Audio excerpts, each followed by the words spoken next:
Ultimately, every school assembly I do, somebody takes pictures. It could be the principal themselves or a teacher, a parent, someone in attendance at the audience, even video clips, things of that nature. But a great way to keep that passion going and growing from my initial visit or my first program at a school, second, third, whatever it is to post some of these pictures around the school.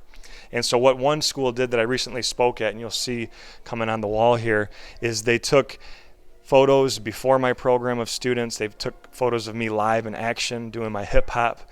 They took actual photos of kids that are engaged during the assembly, some of the emotional side of things, because my talks are hard-hitting, so emotions invoked and people are supporting each other. But even after the program, these were what came out of it, that it's cool to be kind, and they really started a whole initiative talking about the M on our hands for miracles, how we're all one race human, and to really know that healed people truly heal people. That it's very true that hurt people, but it's also, like we always talk about, very cool to be kind. So this is just an awesome way for people to continue the message, to keep the momentum going and growing at any school or organization, wherever I come and speak and get to share my heart.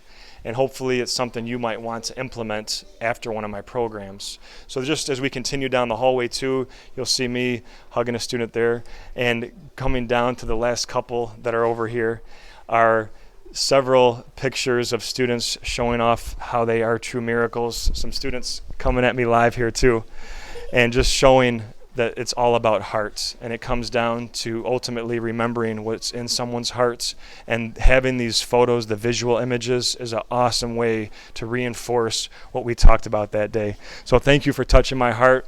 Hope to see you guys again soon at your school or organization, and I love these guys here too. Thank you so much. Peace.